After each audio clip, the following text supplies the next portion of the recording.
Assalamualaikum warahmatullahi wabarakatuh.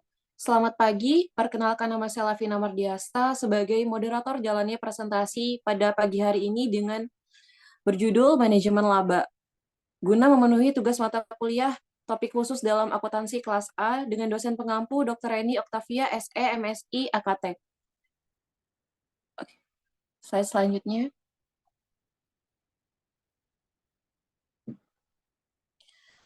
Kami dari kelompok 9 dengan anggota kelompok pertama yaitu Anissa Papuanita dengan NPM 211031006, Siti Atika Azahra dengan ujung NPM 019, Dini Permatasari dengan ujung NPM 073, Aya Sakina Azahra dengan ujung NPM 092, dan saya sendiri Lavina Mardiasta dengan ujung NPM 093.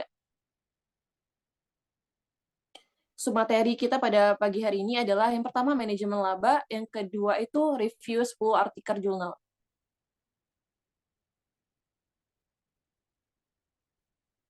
Oke, manajemen laba ini didefinisikan sebagai upaya satu manajer perusahaan untuk mempengaruhi informasi laporan keuangan yang bertujuan untuk memperdaya stakeholder.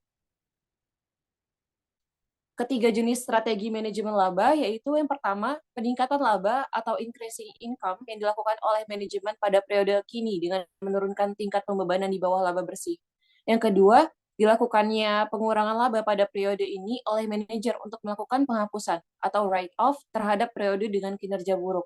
Strategi ini biasa disebut mandi besar atau big bet. Yang ketiga, dilakukannya pemerataan laba atau income smoothing oleh manajer untuk mengurangi ketidakpastian atau fluktuasi laba. Manajemen laba ini dipengaruhi oleh yang pertama, good corporate governance, yang kedua, asimetri informasi, financial distress, dan commit audit, yang ketiga, profitabilitas, leverage, dan ukuran perusahaan, yang keempat, aset pajak tangguhan, yang kelima, strategi bisnis dan karakteristik perusahaan, yang keenam, manajemen puncak wanita. Yang ketujuh, adopsi IFRS, penghindaran pajak dan kepemilikan manajerial terhadap manajemen laba. Yang ke-8, penghindaran pajak, beban pajak tangguhan, dan koneksi politik. Yang ke-9, corporate social responsibility. Yang ke-10, board diversity, dan lain-lain.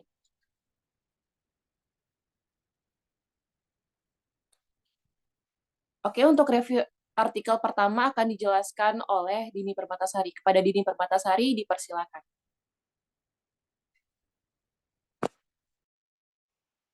Baik, terima kasih kepada moderator. Di sini saya akan mereview artikel yang pertama dengan judul Pengaruh Good Corporate Governance terhadap Manajemen Laba.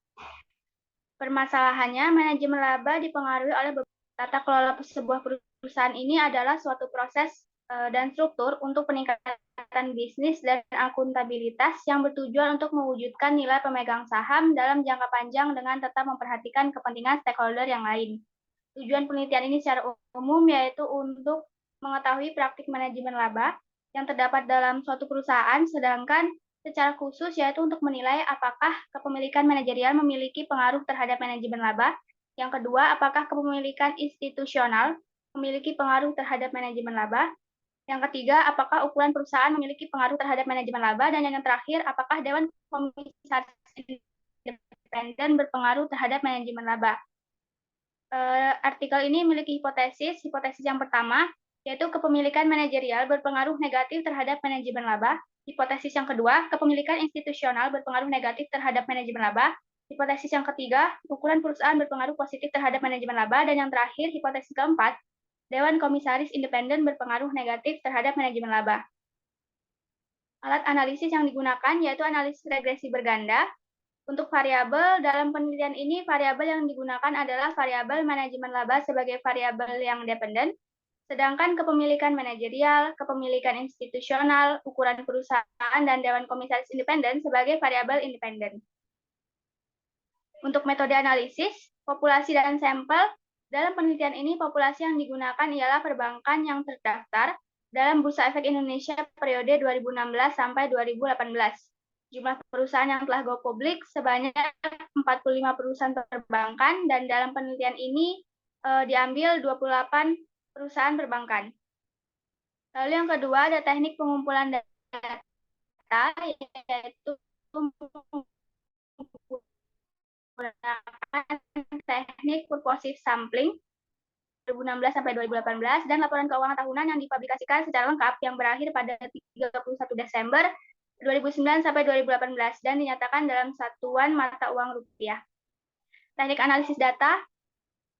Penelitian ini menggunakan beberapa teknik statistik yang digunakan seperti analisis deskriptif, analisis inferensial, dan regresi berganda. Next slide.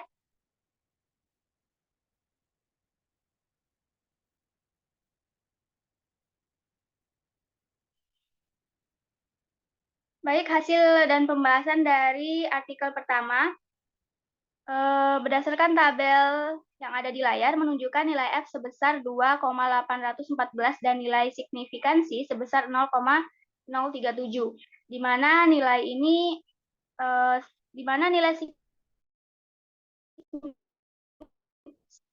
signifikansi sebesar 0,037 lebih kecil dari nilai governance yang digunakan dalam penelitian ini, yaitu kepemilikan manajerial, keputusan institusional,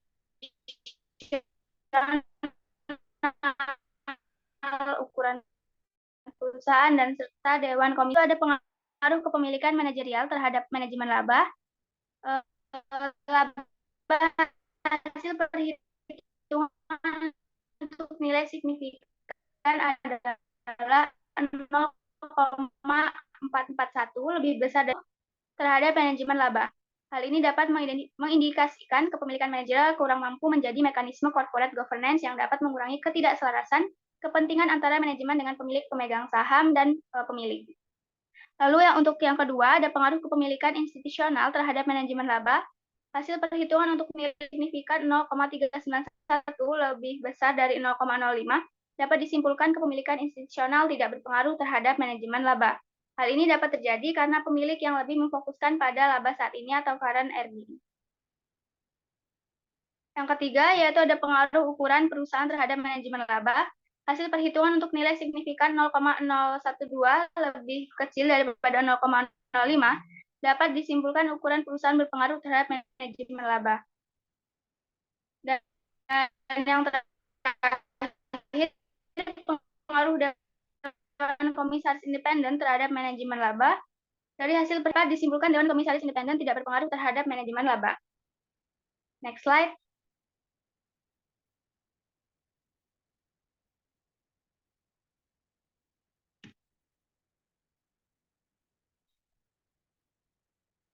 Yang kedua yaitu review artikel yang kedua dengan judul Pengaruh Asimetri Informasi, Financial Distress, dan Komite Audit terhadap Manajemen Laba. Permasalahan manajemen laba merupakan masalah keagenan yang seringkali timbul karena adanya perbedaan kepentingan antara pemilik atau pemegang saham dengan pengelola atau manajer perusahaan.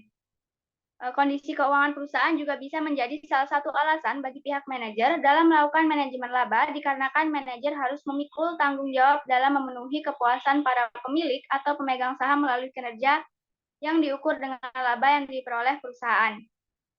Apabila kondisi keuangan perusahaan terganggu dan berujung pada indikasi masalah keuangan atau financial distress, manajer akan semakin terdorong untuk bertindak lebih agresif dan melakukan berbagai cara demi memaksimalkan return kepada investor perusahaan. Ukuran dari komite audit juga turut menjadi bahan pertimbangan dalam penelitian manajemen laba. Hipotesis dari artikel yang kedua ini ada 4. Yang hipotesis pertama yaitu asimetri informasi berpengaruh positif terhadap manajemen laba.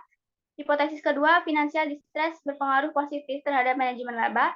Hipotesis yang ketiga, yaitu komite audit berpengaruh negatif terhadap manajemen laba. Dan yang terakhir, hipotesis keempat, asimetri informasi, financial distress, dan komite audit berpengaruh secara simultan terhadap manajemen laba. Alat analisis yang digunakan, yaitu ada analisis regresi linear berganda, dan variabel dependen dalam penelitian ini adalah manajemen laba yang diproksikan dengan modified Jones model. Sedangkan variabel independen dalam penelitian ini adalah informasi, financial distress, dan komite audit. Penelitian ini adalah perusahaan manufaktur subsektor basic industry and chemical yang terdaftar di Bursa Efek Indonesia BI pada tahun 2017 sampai 2019. Lalu teknik pengumpulan datanya yaitu menggunakan teknik purposive sampling. Data yang digunakan digunakan dalam penelitian ini adalah data sekunder yang berupa laporan tahunan perusahaan periode 2017 sampai 2019. Lalu untuk teknik analisis data, analisis regresi linear yang dilakukan dengan menggunakan software SPSS versi 20.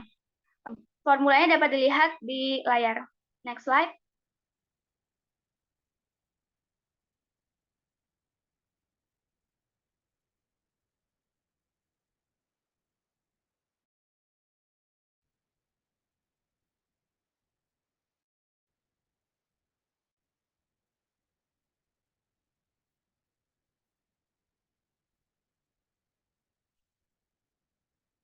Untuk hasil dan pembahasan,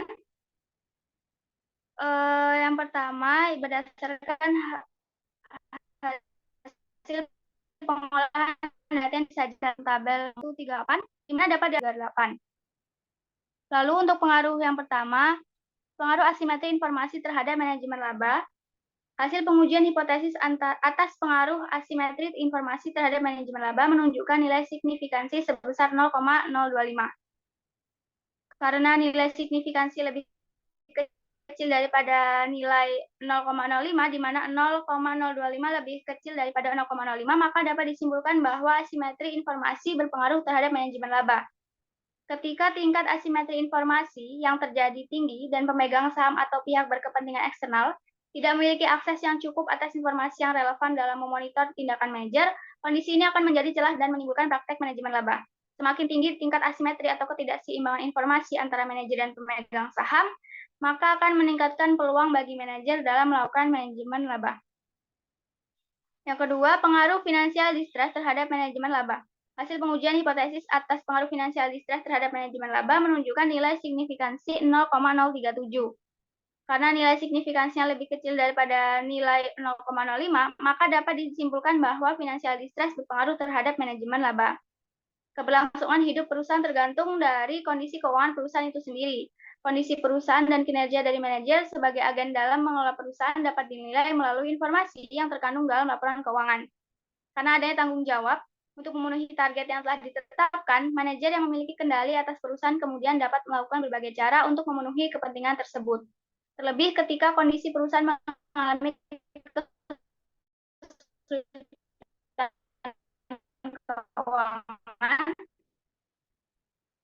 hal ini juga berdampak pada penilaian atas cara pengelolaan laba. Hasil pengujian hipotesis atas pengaruh komite audit terhadap manajemen laba menunjukkan nilai signifikansi 0,557. Karena nilai signifikansi lebih besar daripada nilai 0,05, maka dapat disimpulkan bahwa komite audit tidak berpengaruh terhadap manajemen laba. Bagaimanapun, komite audit belum mampu menghindarkan manajer dari praktik manajemen laba karena kurang efektifnya peran dari komite audit dalam melaksanakan pengawasan atas kinerja manajemen. Dan yang terakhir ada pengaruh asimetri informasi, finansial distress, dan komite audit terhadap manajemen laba. Hasil pengujian hipotesis atas pengaruh asimetri informasi, finansial distress, dan komite audit terhadap manajemen laba menunjukkan nilai signifikansi sebesar 0,002. Karena nilai signifikansi ini lebih kecil daripada nilai A yaitu 0,05, maka dapat disimpulkan bahwa asimetri informasi, finansial distress, dan komite audit secara simultan berpengaruh terhadap manajemen laba. Next slide.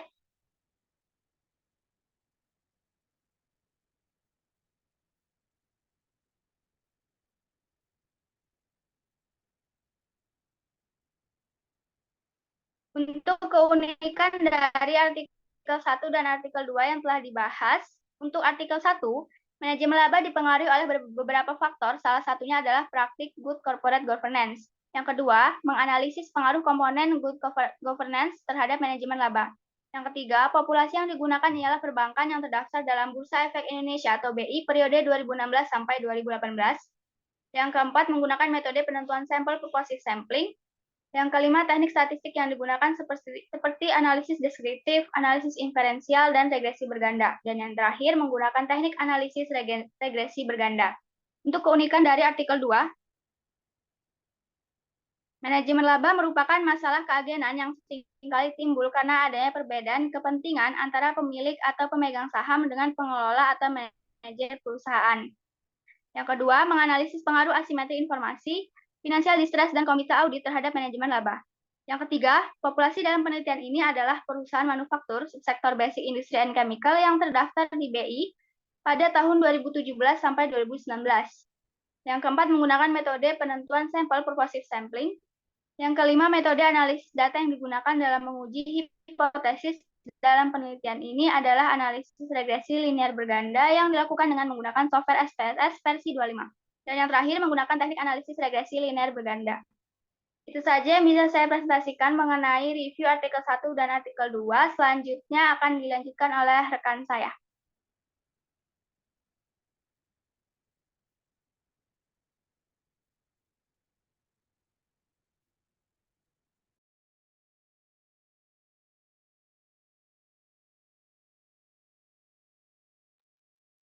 Baik, di sini saya akan review artikel yang 3 yang berjudul Manajemen Laba, Profitabilitas, Leverage, dan Ukuran Perusahaan pada Sektor Tambang. Permasalahannya dari artikel ini adalah semakin tinggi profitabilitas sebuah perusahaan, maka akan semakin tinggi pula praktik manajemen laba yang dilakukan.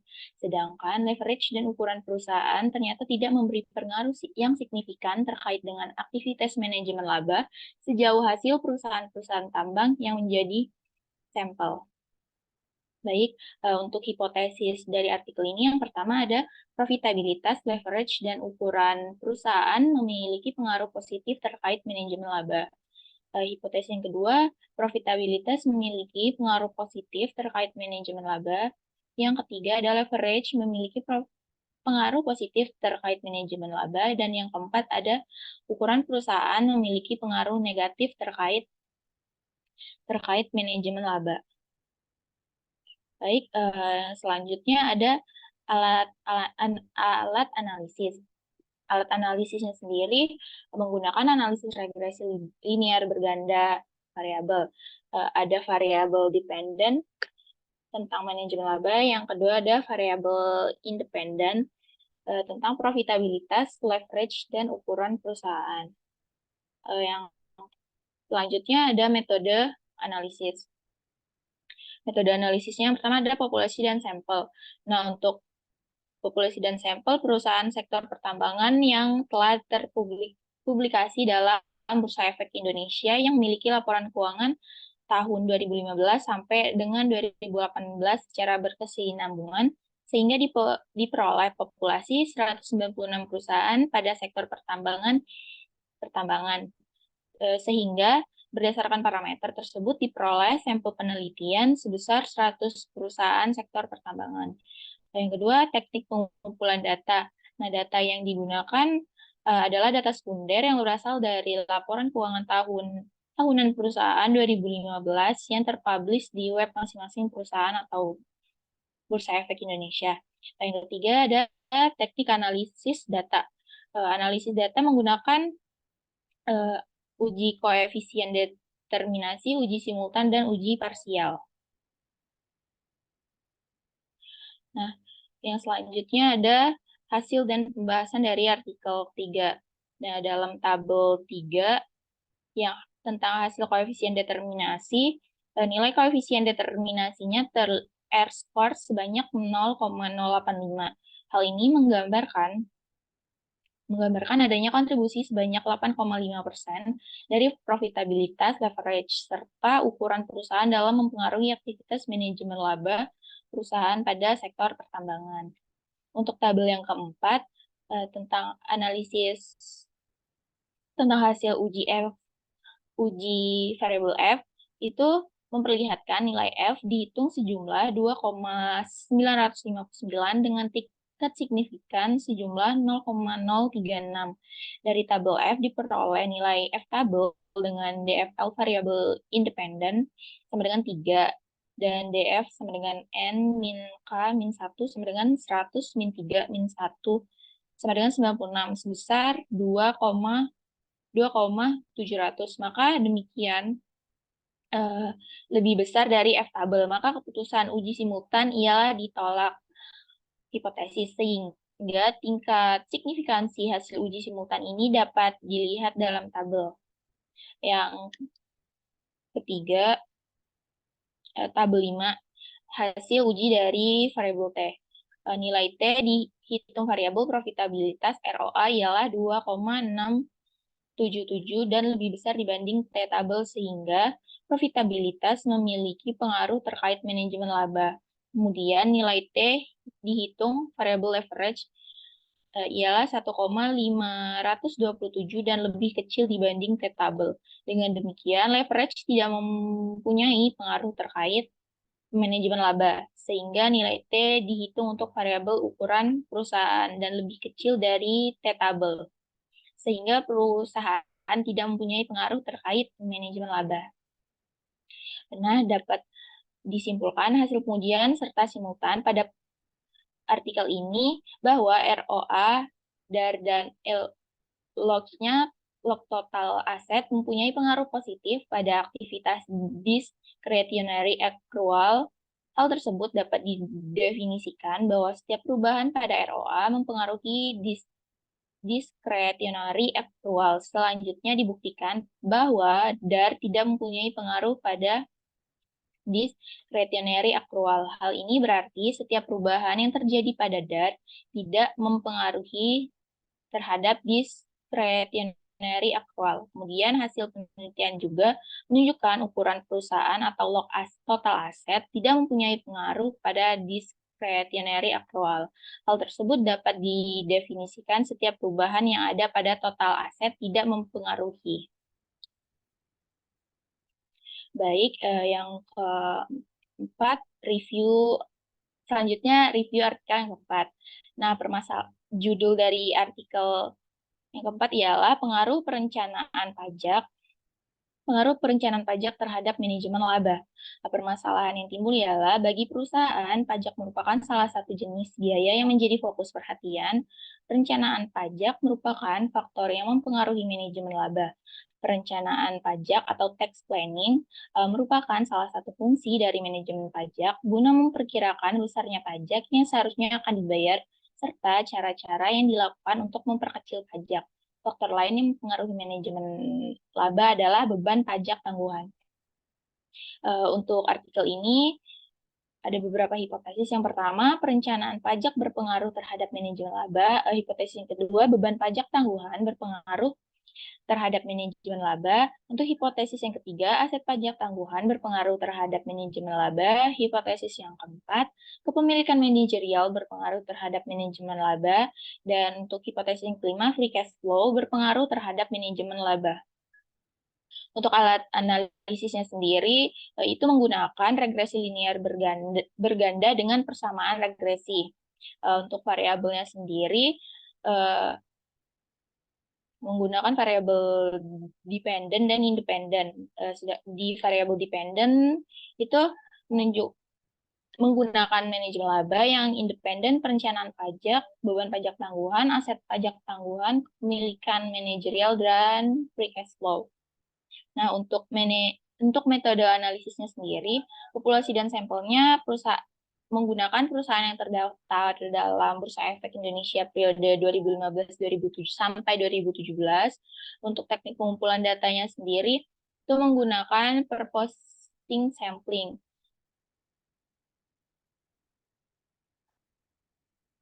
Nah, untuk hasil dan pembahasannya pada artikel kali ini, uji hipotesis atau uji regresi linear bergandanya pada tabel 5 itu menunjukkan hasil penguji hipotesis di atas sebagai berikut. MLAB-nya sama dengan konstannya 0,007 dikurangi dengan perencanaan pajaknya atau PP 0,013 dikurangi beban pajak tangguhan 0,18 BPT ditambah dengan aset pajak tangguhannya 0,022 dan dikurangi dengan kepemilikan manajerial 0,017 dan dikurangi dengan free cash flow-nya 0,405. Untuk perencanaan pajaknya sendiri. Untuk perencanaan pajak terhadap manajemen labanya, variabel ini menunjukkan koefisien regresif negatif sebesar 0,013.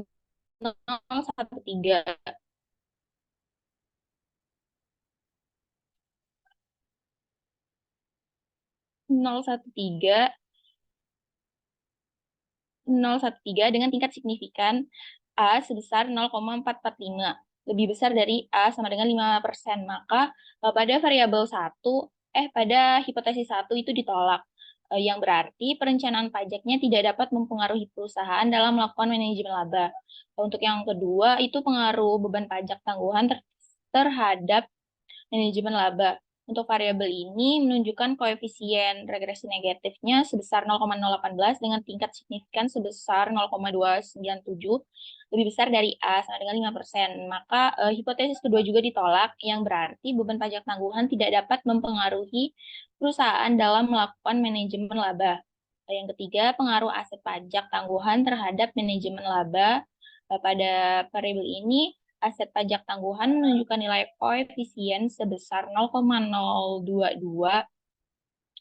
dengan tingkat signifikan A sebesar 0,03, lebih besar dari A sama dengan 5%. Maka hipotesis ketiga juga ditolak, yang berarti aset pajak tangguhan tidak dapat mempengaruhi perusahaan dalam melakukan manajemen laba. Yang keempat, pengaruh kepemilikan manajerial terhadap manajemen laba. Variabel ini memiliki kepemilikan manajerial menunjukkan nilai koefisien regresif negatifnya sebesar 0,017 dengan tingkat signifikan A sebesar 0,377 sebesar dari A 5%, maka hipotesis 4 juga ditolak, yang berarti kepemilikan manajerial tidak dapat mempengaruhi perusahaan dalam melakukan manajemen laba. Yang terakhir, itu ada pengaruh free cash flow terhadap manajemen laba. Nah, untuk variabel free cash flow sendiri menunjukkan nilai koefisien regresi negatif sebesar minus 0,405 dengan tingkat signifikan A sebesar 0,000, lebih kecil dari A sama dengan 5%. Nah, yang berarti cuma hipotesis 5 yang diterima. Maka hasil penelitian ini berpengaruh dikarenakan free cash flow dapat dijadikan sebagai dasar penilaian terhadap perusahaan, sehingga manajemen berusaha untuk meningkatkan jumlah free cash flow perusahaan, karena free cash flow dapat dimanfaatkan untuk membayar utang, dividen, dan pertumbuhan perusahaan. Tersedianya free cash flow juga memberikan kesempatan kepada pihak manajemen untuk memanfaatkan kas yang ada untuk kepentingan pribadi pihak manajemen, sehingga free cash flow dapat mempengaruhi manajemen dalam melakukan praktik manajemen laba. Baik, yang selanjutnya ada keunikan dari kedua artikel ini. Untuk artikel yang ketiga, keunikan yang pertama itu menganalisis praktik manajemen laba pada perusahaan pertambangan di Indonesia. Yang kedua, populasi penelitian ini adalah perusahaan pertambangan terdaftar di Bursa Efek Indonesia pada tahun 2015-2018 yang berjumlah sebanyak 196 perusahaan dengan sampel 100 perusahaan pertambangan terdaftar di Bursa Efek Indonesia yang menerbitkan laporan tahunan atau annual report pada periode 2015-2018. Yang ketiga, menggunakan analisis regresi linear berganda sebagai alat analisis dan melalui program SPSS. Dan yang keempat, tahap uji yang dilakukan adalah uji koefisien determinasi, uji simultan, dan uji parsial. Untuk keunikan pada artikel keempat, yang pertama, menganalisis profitabilitas, leverage, ukuran perusahaan terhadap praktik manajemen laba terhadap pengaruh pajak. Yang kedua, populasi dalam penelitian ini adalah laporan keuangan perusahaan yang listing di Bursa Efek Indonesia yang terdaftar di BI pada tahun 2015-2007 sampai 2017. Yang keempat, menggunakan teknik pemilihan sampel, yaitu metode purposive sampling. Dan yang keempat, metode analisis data dalam penelitian ini menggunakan teknik logistik regression. Dan yang kelima, yang terakhir, tahap uji yang dilakukan dalam penelitian ini adalah uji koefisien determinasi, uji simultan, dan uji parsial. Baik, cukup sekian yang bisa saya paparkan dan saya jelaskan pada artikel 3 dan 4. Untuk artikel selanjutnya akan dibahas oleh rekan saya.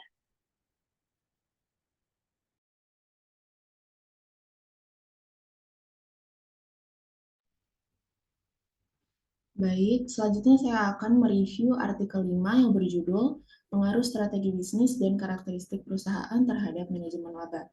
Nah, permasalahan pada artikel ini adalah pesatnya perkembangan dan ketatnya persaingan dunia bisnis menuntut setiap perusahaan untuk dapat bertahan dan memiliki keunggulan dalam bidang usahanya. Penelitian ini bertujuan untuk menguji dan menganalisis pengaruh dari strategi bisnis dan karakteristik perusahaan seperti ukuran perusahaan, leverage, umur perusahaan, dan profitabilitas terhadap manajemen laba.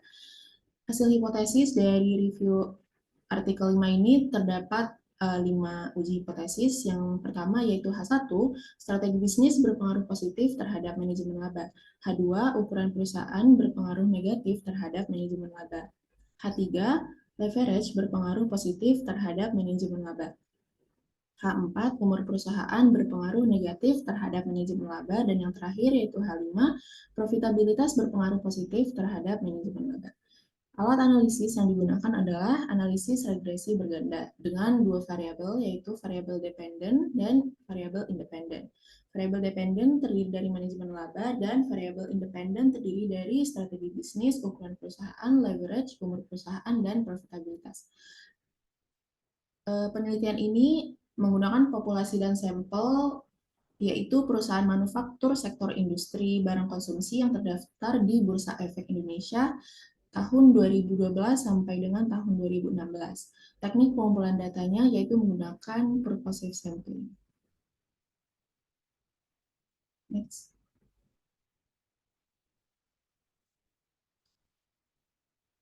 Baik, selanjutnya itu hasil dan pembahasan pada tabel 5, yaitu hasil uji model.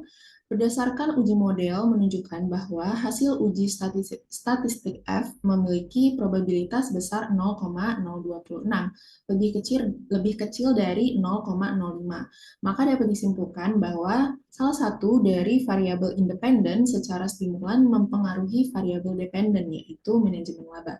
Lalu pada tabel selanjutnya yaitu hasil uji hipotesis. Berdasarkan hasil yang diperoleh dari pengujian yang dilakukan secara parsial untuk menguji pengaruh dari masing-masing variabel independen, maka hasil tersebut dapat dijelaskan sebagai berikut. Yang pertama yaitu pengaruh strategi bisnis terhadap manajemen laba. Hasil penelitian menunjukkan bahwa variabel strategi bisnis tidak berpengaruh secara signifikan terhadap manajemen laba. Hal ini dibuktikan dengan nilai probabilitas yang diperoleh yaitu sebesar 0,348 yang berada di atas tingkat signifikasi yaitu 5%. Artinya strategi bisnis tidak terbukti berpengaruh terhadap manajemen laba. Lalu yang kedua yaitu pengaruh ukuran perusahaan terhadap manajemen laba. Hasil penelitian menunjukkan bahwa ukuran perusahaan tidak berpengaruh terhadap manajemen laba. Hal ini dibuktikan dengan nilai signifikan yang diperoleh yaitu sebesar 0,879 yang berada di atas tingkat signifikasi yaitu 5%. Jadi semakin besar atau kecil perusahaan itu tidak mempengaruhi tingkat manajemen laba. Lalu yang ketiga yaitu pengaruh leverage terhadap manajemen laba. Hasil penelitian menunjukkan bahwa variabel leverage itu berpengaruh signifikan positif terhadap manajemen laba. Hal ini dibuktikan dengan nilai signifikan yang diperoleh yaitu sebesar 0,023 lebih kecil dari nilai signifikasinya yaitu 5%. Dengan nilai koefisiensi regresinya sebesar 2,341. Koefisien regresi positif menunjukkan hubungan positif antara leverage dengan manajemen laba. Lalu yang keempat yaitu pengaruh umur perusahaan terhadap manajemen laba. Hasil penelitian menunjukkan bahwa variabel umur perusahaan berpengaruh signifikan negatif terhadap manajemen laba. Hal ini dibuktikan dengan perolehan signifikasi variabel umur perusahaan yaitu sebesar 0,030 di bawah tingkat signifikasi yaitu 5%, dengan nilai koefisien regresinya sebesar minus 2,231. Koefisien regresi yang negatif menunjukkan adanya hubungan negatif antara umur perusahaan dengan manajemen laba. Lalu yang terakhir yaitu pengaruh profitabilitas terhadap manajemen laba. Hasil penelitian ini menunjukkan bahwa variabel profitabilitas tidak berpengaruh terhadap manajemen laba. Hal ini dibuktikan dengan nilai signifikan yang diperoleh yaitu sebesar 0,943, lebih besar dari tingkat signifikannya yaitu 5%. Jadi, semakin tinggi atau rendahnya profitabilitas yang diperoleh oleh suatu perusahaan tidak akan mempengaruhi tingkat manajemen laba.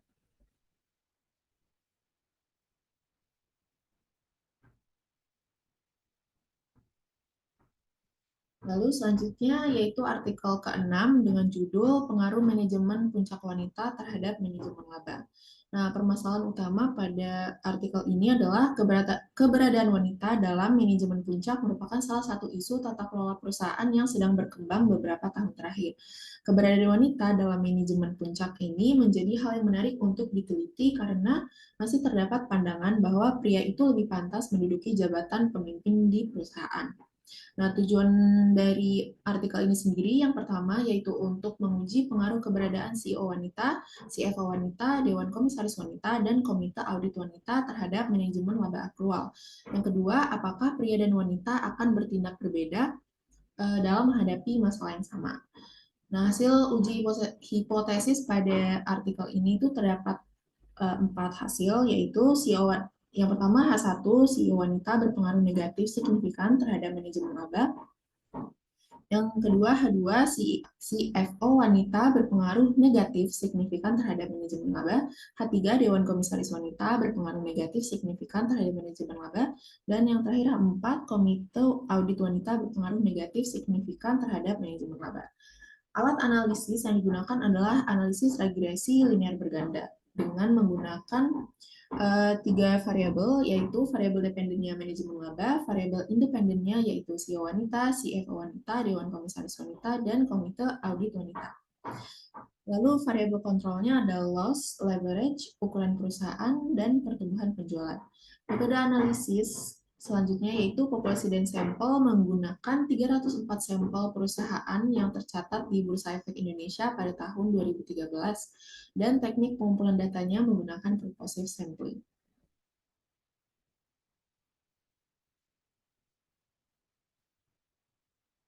Selanjutnya kita masuk ke hasil dan pembahasan.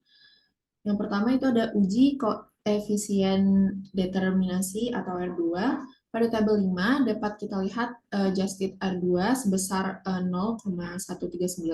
Hal ini menunjukkan bahwa pada persamaan penelitian, 13,9% variasi manajemen laba dapat dijelaskan oleh variabel independen yang digunakan dalam model penelitian. Sisanya 86,1% itu dijelaskan oleh faktor-faktor lain. Lalu ada uji simultan atau uji F. Berdasarkan hasil pengujian tersebut, model penelitian menunjukkan hasil yang signifikan, yaitu dengan nilai P 0,000 kurang dari 0,05 dan F hitungnya 7,097, lebih besar dari F table yaitu 2,040. Hal ini menunjukkan bahwa model penelitian dapat menjelaskan variabel dependen atau variabel dependen dipengaruhi oleh variabel independen secara bersama-sama. Lalu uji hipotesis yang pertama yaitu H1, pengaruh CEO wanita terhadap manajemen laba. Pada hasil uji di atas menunjukkan bahwa CEO wanita berpengaruh negatif tidak signifikan terhadap manajemen laba. Dapat dilihat dari nilai signifikasi yang lebih besar dari 0,05 dan nilai koefisien regresi sebesar 0,009. Hasil penelitian ini tidak mendukung hipotesis 1 yang menyatakan bahwa CEO wanita berpengaruh negatif signifikan terhadap manajemen laba, sehingga hipotesis 1 ditolak. Ini berarti bahwa jabatan CEO yang diterima oleh wanita tidak mempengaruhi perilaku manajemen laba. Hal tersebut kemungkinan besar dikarenakan perusahaan dengan CEO wanita masih sangat sedikit jumlahnya dibandingkan dengan CEO yang dijabat oleh pria sehingga pengaruhnya tidak signifikan. Dari total 304 sampel penelitian hanya 20 perusahaan saja yang memiliki CEO wanita. Lalu H2, pengaruh CFO wanita terhadap manajemen laba. Hasil uji menunjukkan bahwa CFO wanita berpengaruh negatif signifikan terhadap manajemen laba. Hal ini dapat dilihat dari nilai signifikasi yaitu 0,021 serta koefisien regresinya sebesar minus 0,043. Signifikasi yang lebih kecil dari 0,05 dan arah koefisien negatif. Maka hipotesis 2 yang menyatakan bahwa CFO wanita berpengaruh negatif signifikan terhadap manajemen laba diterima. Nilai koefisien regresi yang negatif menunjukkan adanya hubungan negatif antara CFO wanita dengan manajemen laba. Dengan kata lain, perusahaan yang memiliki CFO wanita kemungkinan besar menurunkan perilaku manajemen laba di perusahaan. Lalu H3 yaitu pengaruh Dewan Komisaris Wanita terhadap manajemen laba. Dewan Komisaris Wanita memiliki nilai signifikan pada 0,150 dengan koefisien regresinya sebesar minus 0,018. Nilai signifikasi yang lebih besar dari 0,05 dan arah koefisien negatif membuktikan bahwa Dewan Komisaris Wanita berpengaruh negatif tidak signifikan terhadap manajemen laba. Hasil penelitian ini tidak mendukung hipotesis 3 yang menyatakan bahwa Dewan Komisaris Wanita berpengaruh negatif signifikan terhadap manajemen laba, sehingga hipotesis 3 ditolak. Artinya, baik pria maupun wanita yang menduduki posisi Dewan Komisaris tidak berpengaruh terhadap manajemen laba yang dilakukan oleh perusahaan. Lalu H4 yaitu pengaruh Komite Audit Wanita terhadap manajemen laba. Komite Audit Wanita memiliki signifikasi 0,470 dengan koefisien regresinya sebesar 0,001. Nilai signifikasi yang lebih besar dari 0,05 dan arah koefisiensi positif menunjukkan bahwa Komite Audit Wanita berpengaruh positif tidak signifikan terhadap manajemen laba. Hasil ini tidak mendukung hipotesis 4 yang menyatakan bahwa Komite Audit Wanita berpengaruh negatif signifikan terhadap manajemen laba, sehingga hipotesis 4 ditolak. Ini berarti jabatan Komite Audit yang diemban oleh wanita tidak mempengaruhi perilaku manajemen laba. Next.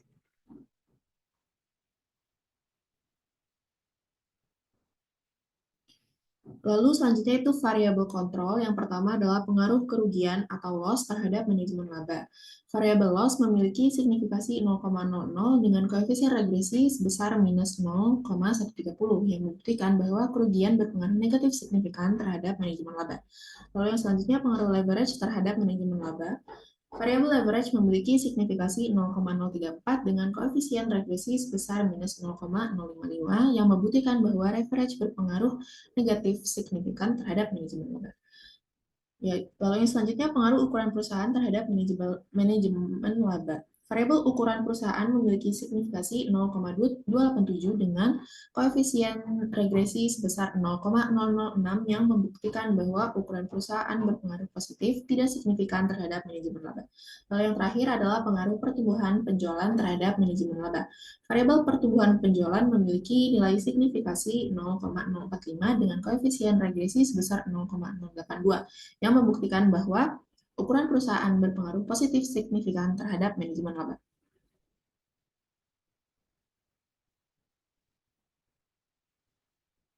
Lalu selanjutnya kita masuk ke bagian keunikan artikel 5 dan artikel 6. Pada artikel 5, yaitu yang pertama menganalisis pengaruh strategi bisnis dan karakteristik perusahaan terhadap manajemen laba. Sedangkan pada artikel 6 menganalisis pengaruh manajemen pihak wanita terhadap manajemen laba. Lalu yang kedua artikel maupun artikel 5 ataupun 6 sama-sama menggunakan metode regresi berganda. Lalu yang nomor 3 juga sama, kedua artikel menggunakan penelitian data sekunder, yaitu data yang berupa dokumen atau laporan keuangan yang merupakan data tertulis yang berhubungan dengan objek penelitian yang diterbitkan oleh perusahaan di BEI. Lalu yang keempat, yaitu artikel 5 dan artikel 6 sama-sama menggunakan teknik pengumpulan data menggunakan purposive sampling.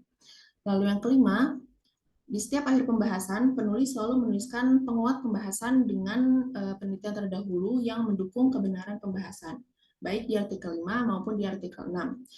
Lalu yang nomor 6, artikel 5 memiliki hasil penelitian menunjukkan bahwa variabel leverage itu berpengaruh signifikan positif terhadap manajemen laba. Sedangkan pada artikel 6, hasil penelitian itu menunjukkan bahwa variabel leverage itu berpengaruh negatif signifikan terhadap manajemen laba. Lalu yang terakhir, pada artikel 5, hasil penelitian ini menunjukkan bahwa ukuran perusahaan itu tidak berpengaruh terhadap manajemen laba. Sedangkan pada artikel 6, membuktikan bahwa ukuran perusahaan berpengaruh positif tidak signifikan terhadap manajemen laba. Baiklah, sekian yang dapat saya paparkan terkait artikel 5 dan artikel 6. Artikel selanjutnya akan disampaikan oleh rekan saya.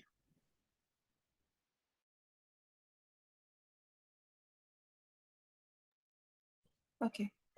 Untuk artikel ke-7 dengan pengaruh adopsi IFRS, penghindaran pajak, dan kepemilikan manajerial terhadap manajemen laba. Permasalahannya, manajemen laba itu merupakan tindakan campur tangan manajer secara sengaja untuk memenuhi tujuan pribadinya dengan melakukan penetapan besarnya laba. Tujuan manajemen menaikkan laba untuk memberikan kesan bahwa kinerja perusahaan dalam kondisi baik. Sedangkan meratakan atau menurunkan laba adalah untuk menghindari beberapa tanggung jawab tertentu.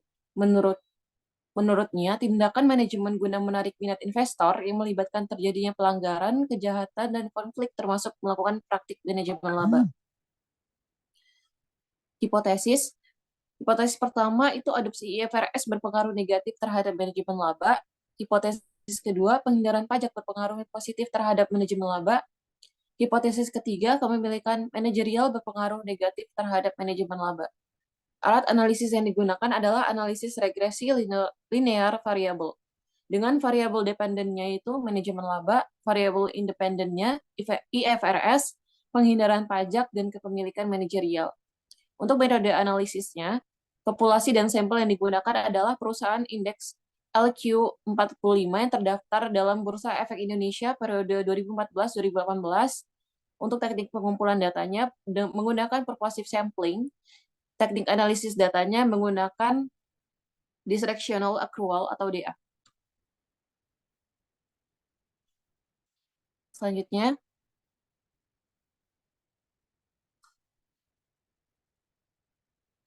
hasil dan pembahasannya. Untuk hipotesis yang pertama, menyatakan bahwa adopsi IFRS itu berpengaruh negatif terhadap manajemen laba terdukung.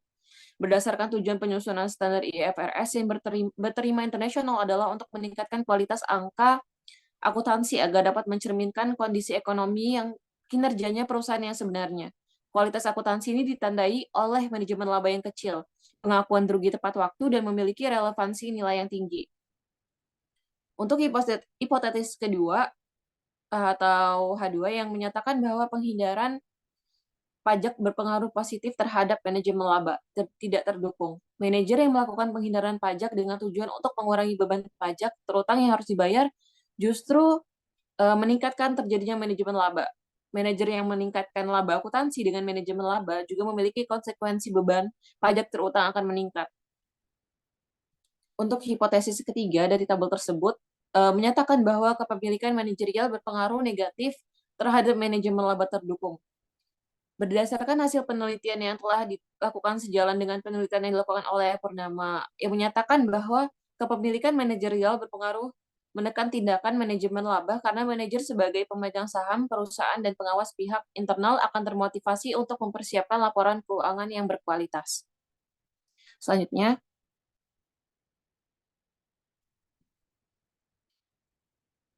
artikel ke-8 dengan judul Penghindaran Pajak, Beban Pajak Tangguhan, dan Koneksi Politik terhadap Manajemen Laba. Permasalahannya adalah penyusunan laporan keuangan dapat digunakan sebagai hasil dari kewajiban manajemen dalam pemanfaatan sumber daya yang telah diberikan kepada mereka. Laba perusahaan ini penting bagi pihak eksternal dikarenakan dapat memberikan informasi yang penting dalam pengambilan keputusan. Stakeholder mengharapkan perkembangan perusahaan dan dividen ini, sedangkan pihak manajer ingin meningkatkan kesejahteraan perusahaan dan mengharapkan gaji serta insentif dari perusahaan. Sehingga muncul konflik pada kedua pihak yang ingin tercapai keinginannya. Salah satu langkah yang dilakukan oleh pihak manajemen untuk menarik perhatian investor adalah manajemen laba. Nah, hal ini dapat dijadikan motivasi bagi pihak manajemen dalam melakukan praktik manajemen laba. Hipotesis pada artikel ini adalah yang pertama, penghindaran pajak berpengaruh positif terhadap manajemen laba beban pajak tangguhan merupakan salah satu dari beberapa pendekatan. Untuk hipotesis kedua, beban pajak tangguhan berpengaruh positif terhadap manajemen laba koneksi politik dalam beberapa literatur dapat memberikan nilai tambah. Untuk hipotesis ketiga itu koneksi politik berpengaruh positif terhadap manajemen laba. Alat analisis yang digunakan adalah analisis regresi linear variabel. Variabel dependennya adalah manajemen laba, variabel independennya adalah penghindaran pajak, beban pajak tangguhan, dan koneksi politik. Untuk metode analisisnya adalah populasi dan sampel, itu perusahaan yang bergerak di sektor manufaktur dan terdaftar di Bursa Efek Indonesia. Periode pada penelitian mencakup pada data tahun 2015 sampai dengan 2017. Teknik pengumpulan data menggunakan purposive sampling, teknik analisis data menggunakan logistic regression. Oke, selanjutnya.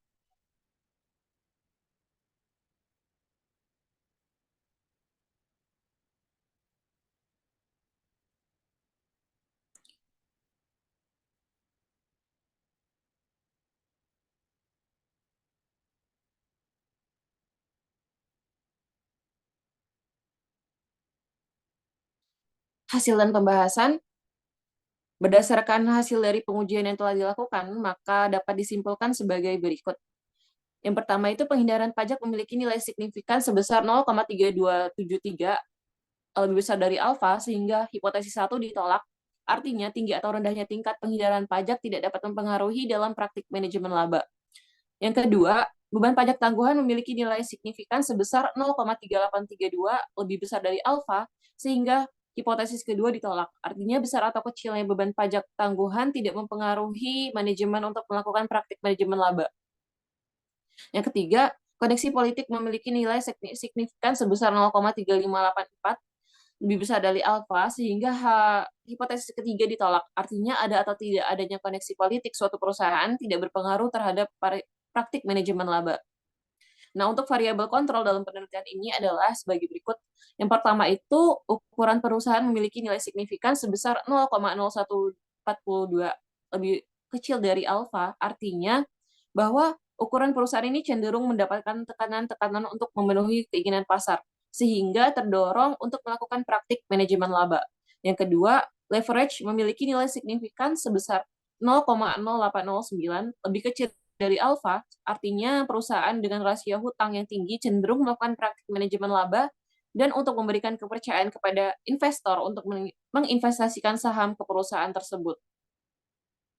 Yang ketiga, profitabilitas memiliki nilai signifikan sebesar 0,2418 lebih besar dari alfa, artinya bahwa profitabilitas ini tidak berpengaruh secara signifikan terhadap manajemen laba. Oke, selanjutnya. Untuk keunikan dari artikel ke-7 dan artikel ke-8 adalah yang pertama, untuk artikel 7, manajemen laba ini merupakan tindakan campur tangan manajer secara sengaja untuk memenuhi tujuan pribadinya dengan melakukan penetapan besarnya laba. Sedangkan di artikel 8, manajemen laba ini intervensi yang sengaja dilakukan oleh manajemen dengan tujuan tertentu terhadap proses pelaporan laba dan tidak jarang dilakukan untuk mendapatkan keuntungan pribadi. Yang kedua, di artikel ke-7 ini menganalisis pengaruh adopsi FRS, penghindaran pajak, dan kepemilikan manajerial terhadap manajemen laba, sedangkan di artikel ke-8 menganalisis pengaruh penghindaran pajak, beban pajak, tangguhan, dan koneksi politik terhadap manajemen laba. Yang ketiga, populasi yang digunakan penelitian ini adalah perusahaan indeks LQ45 yang terdapat dalam Bursa Efek Indonesia periode 2014 dan 2018. Sedangkan di artikel ke-8, penelitian ini menggunakan perusahaan manufaktur terdapat di Bursa Efek Indonesia dengan periode 2015 sampai 2017. Yang keempat, teknik pengumpulan data menggunakan purposive sample, dan artikel 8 juga sama. Artikel 7, teknik analisis data yang digunakan dalam penelitian ini adalah discretionary accrual cash effective tax rate atau CETR. Sedangkan yang artikel ke-8 menggunakan analisis discretionary accruals atau NDA. Oke, selanjutnya akan dibacakan oleh Siti Atika Zahra.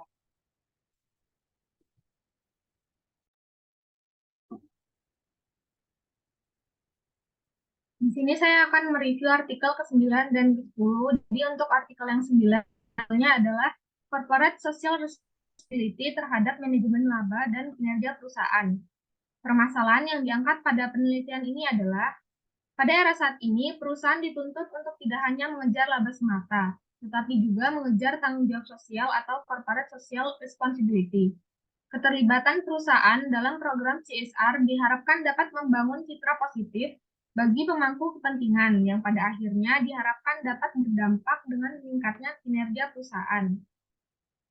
Namun, kajian akan pengaruh pengungkapan CSR terhadap kinerja perusahaan memerlukan adanya variabel yang memediasi, yakni manajemen laba. Pengungkapan tanggung jawab sosial akan membuat pelaporan keuangan menjadi transparan sehingga dapat mengurangi praktik manajemen laba dan manajer dapat memaksimalkan kualitas manajemennya agar mencapai target laba yang diinginkan. Kemudian hipotesisnya adalah sebagai berikut. Yang pertama ada CSR berpengaruh positif terhadap kinerja perusahaan. Hipotesis kedua, CSR berpengaruh negatif dan signifikan terhadap manajemen laba. Hipotesis yang ketiga, manajemen laba berpengaruh positif terhadap kinerja perusahaan. Dan yang terakhir, manajemen laba dapat memediasi efek CSR terhadap kinerja perusahaan. Selanjutnya, analisis yang dipakai pada artikel ini adalah analisis jalur, yakni model perluasan regresi yang digunakan untuk menguji keselarasan matriks korelasi dengan dua atau lebih model hubungan sebagai sebab akibat yang dibandingkan oleh peneliti. Sedangkan untuk variabelnya terdiri atas variabel dependen, yakni manajemen laba dan kinerja perusahaan, serta untuk variabel independennya ada corporate social responsibility. Untuk metode analisis, pertama, populasi dalam penelitian ini adalah perusahaan yang terdaftar di Bursa Efek Indonesia dan termasuk di dalam kelompok LQ45, yaitu berjumlah 45 perusahaan. Sampel dalam penelitian ini adalah perusahaan yang berturut-turut terdaftar sejak tahun 2016 sampai tahun 2018, serta menyediakan informasi yang diperlukan dalam penelitian ini. Lalu untuk teknik pengumpulan datanya menggunakan pervasive sampling, sedangkan teknik analisis datanya menggunakan analisis statistik inferensial. Slide selanjutnya.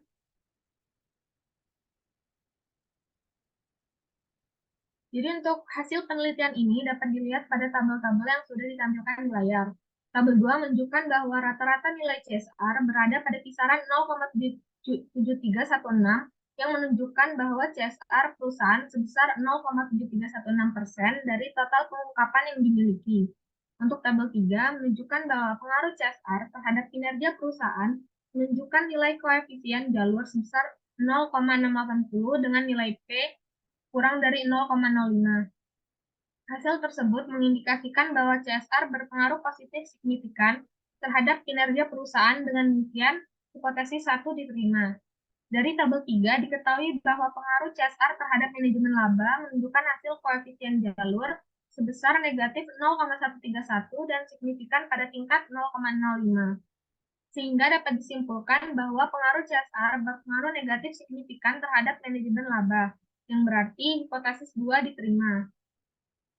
Tabel 3 menunjukkan hasil pengaruh manajemen laba terhadap kinerja perusahaan, di mana hasil koefisien jalur sebesar negatif 0,207 dan nilai P lebih dari 0,05. Nilai tersebut mengindikasikan bahwa pengaruh manajemen laba terhadap kinerja perusahaan tidak signifikan, sehingga dapat disimpulkan bahwa hipotesis 3 ditolak. Untuk dapat mengetahui peran manajemen laba sebagai variabel mediasi antara CSR dengan kinerja perusahaan, maka kedua jalur itu harus signifikan. Pada tabel 3 diketahui bahwa jalur pertama, yakni pengaruh CSR terhadap manajemen laba signifikan. Sedangkan untuk jalur kedua, yaitu pengaruh manajemen laba terhadap kinerja perusahaan tidak signifikan. Karena salah satu jalur tidak signifikan, maka dapat disimpulkan bahwa manajemen laba tidak memediasi pengaruh CSR terhadap kinerja perusahaan, sehingga hipotesis yang keempat ditolak. Dari hasil yang sudah diperoleh tadi, penelitian ini menunjukkan 4 temuan penting, yaitu yang pertama, CSR berpengaruh positif terhadap kinerja perusahaan. Yang kedua, CSR berpengaruh negatif signifikan terhadap manajemen laba. Yang ketiga, manajemen laba tidak berpengaruh terhadap kinerja perusahaan. Dan yang terakhir, yang keempat adalah manajemen laba tidak memediasi pengaruh CSR.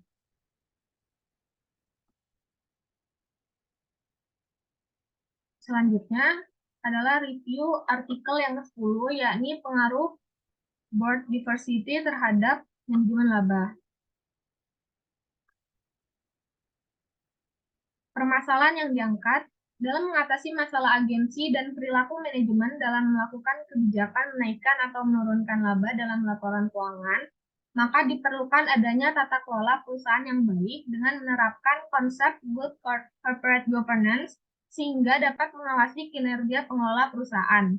salah satu isu yang berkaitan dengan corporate governance yang memberikan pengaruh terhadap perusahaan, yakni adanya keberagaman dewan atau board diversity. Nah, 5 proksi yang digunakan dalam penelitian ini adalah gender atau jenis kelamin, lalu ada age atau usia, education atau pendidikan, tenure atau masa jabatan, dan yang terakhir ada minority atau dalam penelitian ini khusus kepada etnis Tionghoa terhadap manajemen laba. Kemudian untuk alat analisis yang digunakan adalah analisis regresi ordinary square atau kuadrat terkecil biasa. Kemudian untuk variabel dependennya ada manajemen laba. Untuk variabel independennya ada board diversity. Dan terakhir untuk variabel kontrolnya ada ROA dan leverage. Slide selanjutnya.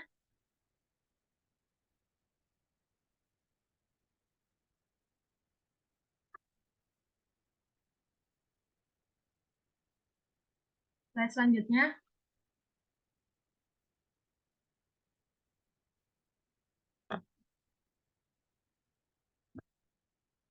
Kemudian untuk hipotesisnya, hipotesis 1, makin banyak proporsi wanita pada dewan direksi atau dewan komisaris akan berpengaruh negatif terhadap manajemen laba. Hipotesis kedua, makin banyak proporsi anggota dewan komisaris atau direksi yang berusia 40-45 tahun akan berpengaruh negatif terhadap manajemen laba. Hipotesis ketiga, makin banyak proporsi anggota dewan direksi atau komisaris berlatar belakang pendidikan ekonomi dan bisnis akan berpengaruh negatif terhadap manajemen laba. Hipotesis yang keempat, semakin banyak proporsi minority atau etnis Tionghoa dalam dewan komisaris atau direksi akan berpengaruh negatif terhadap manajemen laba. Hipotesis yang kelima, masa jabatan anggota dewan komisaris atau direksi akan berpengaruh negatif terhadap manajemen laba. Untuk metode analisisnya, populasi dalam penelitian ini adalah seluruh perusahaan yang tercatat di Bursa Efek Indonesia pada tahun 2010 sampai 2013.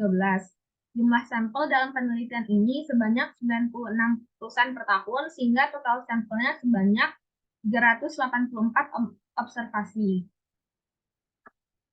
Untuk teknik pengumpulan datanya adalah purposive sampling, dan untuk teknik analisis datanya, untuk formulanya dapat dilihat pada layar. Slide selanjutnya.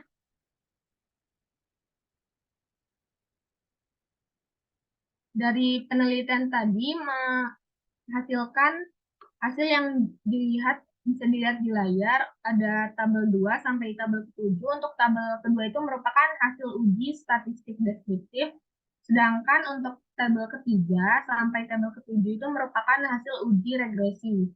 Slide selanjutnya.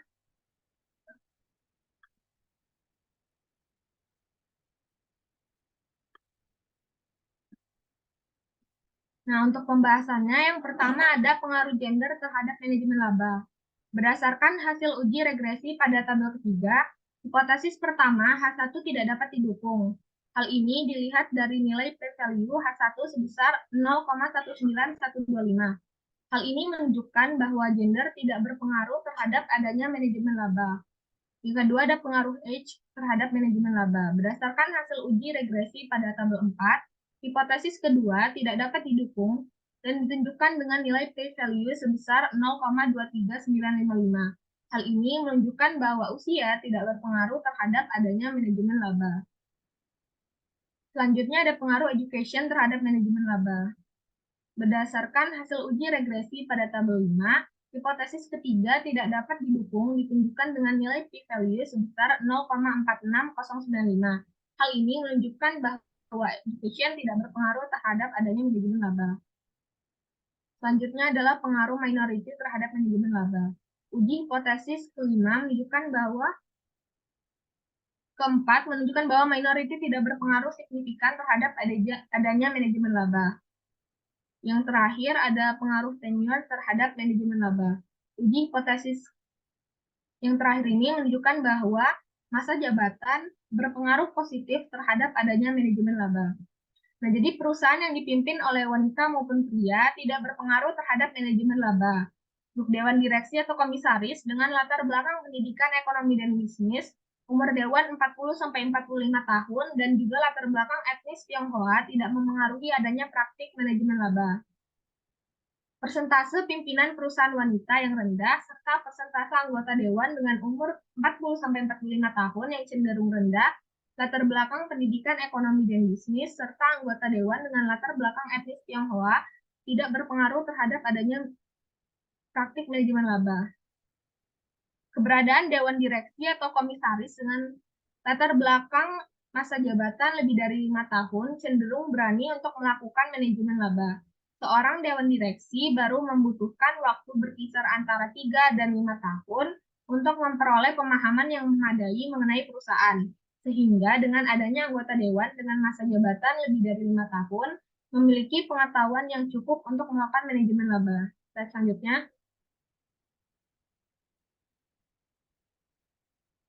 Nah, yang terakhir ada keunikan untuk artikel ke-9. Yang pertama, manajemen laba merupakan tindakan manajemen untuk memaksimalkan kualitas manajemen melalui memiliki kebijakan prosedur akuntansi agar mencapai target laba yang diinginkan. Sedangkan pada artikel ke-10, definisi manajemen laba merupakan kebijakan manajerial untuk mengungkapkan harapan pribadi manajer tentang arus kas perusahaan di masa depan.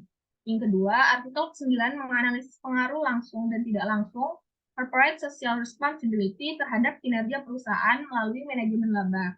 Sedangkan untuk artikel yang ke-10 menganalisis pengaruh jenis kelamin, usia, pendidikan, etnik, dan masa perikatan dewan terhadap manajemen laba. Untuk yang ketiga, populasi pada artikel yang ke-9 adalah perusahaan yang terdaftar di Bursa Efek Indonesia dan termasuk di dalam kelompok LQ45. Sedangkan untuk artikel ke-10, populasi dalam penelitian ini adalah perusahaan yang tercatat di Bursa Efek Indonesia pada tahun 2010 sampai 2013. Baik artikel 9 maupun artikel yang ke-10 menggunakan metode penentuan sampel purposive sampling. Untuk artikel ke-9, alat analisis yang digunakan adalah analisis jalur, sedangkan untuk artikel yang ke-10 menggunakan analisis regresi kuadrat terkecil. Sekian dari saya, selanjutnya saya kembalikan ke moderator.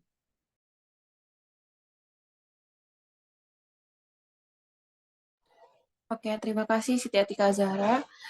Selanjutnya saya akan memberikan kesimpulan dari 10 artikel tadi yang sudah direview dan sudah dibahas oleh anggota kelompok 9, bahwa kesimpulannya adalah berdasarkan penelitian dan pembahasan yang terdapat pada 10 artikel tadi, dapat disimpulkan bahwa ukuran perusahaan, asimetri informasi, financial distress, profitabilitas, leverage, perencanaan pajak, beban pajak tangguhan, aset pajak tangguhan, kepemilikan manajerial, free cash flow, strategi bisnis, penghindaran pajak, koneksi politik mempengaruhi manajemen laba kepemilikan manajerial, kepemilikan institusional, Dewan Komisaris Independen, Komite Audit, ukuran perusahaan, umur perusahaan, CEO wanita, CVO wanita, Dewan Komisaris wanita, Komite Audit wanita, adopsi IFRS, CSR, gender, usia pendidikan, minoritas, dan jabatan Dewan Komisaris tidak mempengaruhi manajemen laba.